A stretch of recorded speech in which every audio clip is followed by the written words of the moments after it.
Hello mga ka-Test Marie! Happy Sunday! Ayan, ito talaga yung part 1 ng video namin nung nakaraan mga Test Marie. Yung na-post ko kasi nung nakaraan, actually yun yung part 2. Dahil nga bida-bida ang person, naging part 1 yun, ganorn, basta magulo.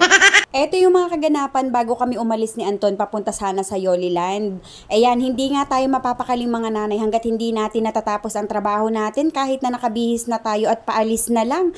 Tingnan mo at tinatapos ko pa rin yung lahat ng sampayin ko mga Test Marie. Kasi ang iniisip ko, gusto ko pag uwi ko, mga tuyo na yun lahat at tutupiin na lang. Ganyan talaga ang lahat ng nanay. Hindi ko rin alam kung bakit ganyan na rin ako, char. Shoutout nga pala sa batang napakagaling mag-video. Ayan, may pag-zoom in, zoom out pa nga ang ginawa sa pagbibideo sa akin. Sabi ko, itutok niya lang sa akin ang camera, kung ano-ano pa ang pinipindot sa cellphone ko. And fast forward na nga, nakarating na kami ng Santa Lucia mga Test Marie at pumunta muna kami ng automatic center kasi may sinadya kaming dalawa ni Anton dyan. Sobrang kwentuhan naming dalawa paakit ng escalator kasi nga sobrang excited ng bata pumunta ng Yoliland. 2 days pa lang sinabi ko sa kanya na pupunta kami doon, abad ko, hindi na makatulog, excited na ng sobra. Sobrang saglit nga namin mga Test Marie sa automatic center ay dumiretso na kami ng Robinson. Dumaan na lang din kami sa extension ng Santa Lucia para hindi na kami mainitan. Alam nyo naman baka umitim ang Anton, char. Tingnan nyo naman kung gaano ka-excited ang anak ko ay talagang nangunguna-nguna pa kahit sa escalator. Talagang nasa baba pa lang kami ay panay na ang tanong niya kung saan kami pupunta, kung doon na ba kami pupunta sa dinosaur. Niloloko ko pa nga siya na nakita niya lahat ng dinosaur sa automatic center. Abay, hindi pa ba yun sapat? Ganarn. Pero sa totoo lang talaga mga Test Marie, nagpapasalamat talaga ako sa Automatic Center Santa Lucia sa sobrang pag-aasikaso sa amin sa mga binili namin dyan. Lahat naman talaga ay ibibigay nila sa inyo at gusto nila ay maa-assist kayo ng sobra-sobra.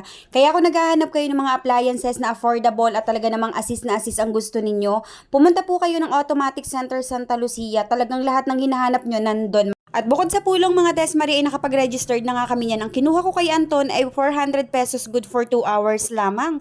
Dahil alam ko sa laki ng palaruan na yan ay talaga naman mga Test Marie mapapagod kaming dalawa.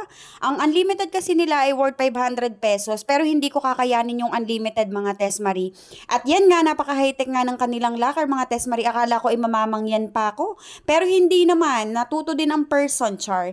Pinatap ko na nga kay Anton yung card niya at sabi ko ay pumasok na siya sa loob. Kasi excited na talaga ang bata. Tingnan nyo naman, gustong-gusto na kaagad magtatalon dun sa mga bola na nasa loob. Sabi ko nga kay Antonio, itry namin lahat ng mga pwede naming itry sa loob ng Yoliland para sulit naman yung binayad namin na 400 pesos. Alam nyo naman na ang 400 ay malaking bagay na sa aming magnanay, ganun.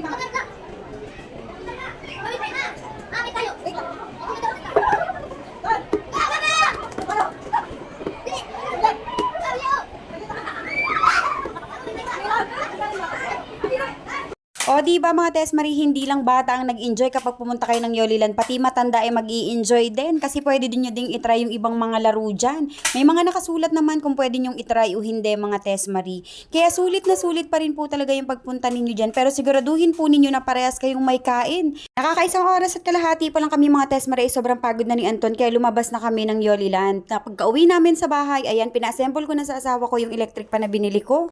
Dinagdagan na naman ni Test Marie ang appliances niya kahit alam naman niyang wala ng paglalagyan sa loob ng bahay. Isang bili pa mga Test Marie, doon na kami sa labas matutulog, charis.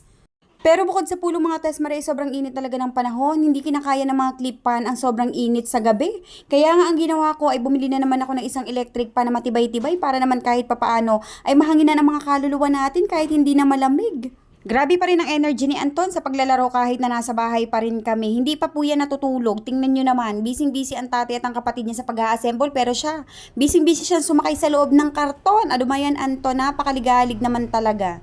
At yun lang muna for today's video. Maraming salamat mga Test Marie.